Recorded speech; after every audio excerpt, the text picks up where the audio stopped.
The following is an EHC media production. We taking control. Yeah, come on. We taking control. Come on. We taking control of our lives, and this time we are not letting go. Yeah, come on. We taking control. Yeah, come on. We taking control. Come on. We taking control of our lives, and this time we are not letting go. Yeah, come on. We taking. Good morning, ladies and gentlemen. My name is Emir Blackbane Costello, and I'd like to welcome you to episode number 2 of the best 10 minutes in the universe, and that is the War on Raw. Apparently, a show that exclusively takes place from my car, not to be confused with Fiat Studios, where Mr. Brian Green used to record his episodes of WinXT. I'm sure Fiat Studios is much nicer than Volvo Towers. I drive a Volvo. Neither here nor there. Today's episode, I do actually want to talk about the current Raw product, and not just the product in general, but specifically a storyline from last night. Now, I have not had a chance to watch Monday Night Raw yet, because I was busy getting some work done last night in WWE 2K19, getting my character created for a wrestling league I'm a part of that's called EWA, and is ran by Micah Beza, the Panda himself. So, by the way, just a quick cheap plug from my boy. If you guys are playing WWE 2K19, you want to be a part of an amazing league where people get booked in matches every week, and they even have a commentary team. Storylines are extensive. People cut promos. It is amazing. It is EWA. Reach out to Micah Beza, except for you, Tony Kirkendall, because you are blocked. But everybody else, reach out to Micah Beza. If you play on PS4, join the league. It's a lot of fun. But I did read some headlines about Raw, and one that stuck out to me is that apparently there was a double turn last night. OMG. Kevin Owens gets attacked by Bobby Lashley, and WWE is saying that Kevin Owens has been injured as a result. Not one, but both knees. So I guess Kevin Owens is meant to be a face now, and Bobby Lashley is meant to be a heel. First of all, Kevin Owens, a face. What? Why are we doing this? Kevin Owens is an amazing heel. Making Kevin Owens a face is just as bad as keeping Roman Reigns a face when he should be heel. I just kind of think, like, when people show you who they are, it's your duty, dare I say, your responsibility to believe them. Roman Reigns, I think, would be a better heel than a face, but they don't give him that opportunity. Kevin Owens is definitely a heel. There's no doubt about it. So why are we turning him face? And more importantly, why are we turning Bobby Lashley heel?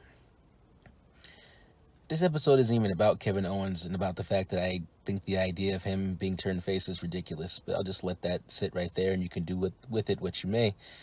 It's more about the fact that I just don't get Bobby Lashley. I wasn't a fan of Bobby Lashley the first time that he was around.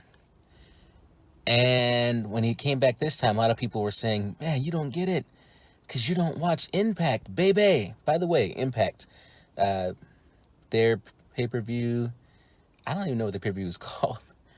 I don't know if it's Slammiversary. Some Impact pay-per-view is happening this weekend, and Chris Jericho is going to make an appearance. Spoiler alert.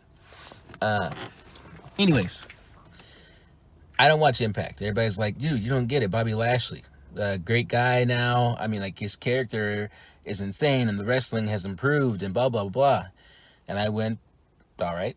And they're like, Bobby Lashley's great. And I went, okay. And he showed up in WWE like he was his big get, and supposedly there were going to be all these plans about having Bobby Lashley go against Brock Lesnar, and he was going to be the guy that saved us from the terrible reign of Brock Lesnar. Not only was he not the guy, but just like years ago when he was in WWE and he was at the height of his fame, He got beat by John Cena at the time. And how did John Cena beat this muscle-bound super athlete that was Bobby Lashley? With a super AA. Drags him up to the top rope, AAs him off of the second rope, actually, and pins Lashley. And that was on Cena's incredible run of beating everybody on his way to the top. And, all these people he shouldn't have beaten, but, WWE was doing what they had to do to make new superstars, and John Cena was the man. Bobby Lashley comes back, and he, again, is thrown to the wolves. This time, instead of John Cena, it was John Cena's replacement, Roman Reigns. Lashley lost to Roman Reigns. I don't know that should have happened, but the point I'm really trying to make is, no matter what, I'm not sold on Lashley. I don't get why they brought him back.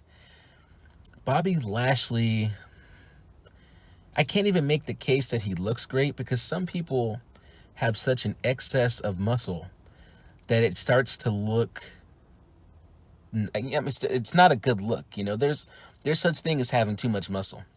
Now, I'm a fat son of a bitch, so perhaps I don't get a vote when it comes to this. But you women out there, you tell me, when you look in those bodybuilding magazines and you see these guys with these huge arms and legs, and you can tell their whole life is lived in a gym, and they can't even reach around and wipe their ass. Do you find that attractive? No. Not to mention, Bobby Lashley's head rivals that of an alien. I mean, he's got the biggest... Jesus Christ. I don't even know what size that headband is. Now, I'm not trying to make this personal. I don't like Bobby Lashley's face. I don't like the shape. I don't like the shape of his head. But more importantly, for as good as he looks, his body and as athletic as he is, Bobby Lashley is boring, bland, plain vanilla. Bobby Lashley is white rice with no seasoning. Put that on a fucking sign and sit in the front row of Raw. Bobby Lashley is white rice with no seasoning. Just what the fuck? You know what? Shouts out to Tony Kirkendall and Bobby Lashley. Get off my TV. I don't understand you, sir. You're not a main eventer to me. You're not good on the microphone. You're cheesy. You're boring, and you are athletic, but there's nothing. I don't even know what your finishing move is. Like, nothing about you stands out to me. You are not outstanding. You're just kind of like one of those guys that people look at and go, this guy should be good. It's like, you kind of got all the things that it takes to be good, but you're still not good. It's like when they cast a movie and they're like, this summer, John Travolta, Sylvester Stallone, and Arnold Schwarzenegger star in Who Gives a Fuck, because it's gonna suck. It's like when the Lakers had Kobe and Shaq and all those guys, and then they added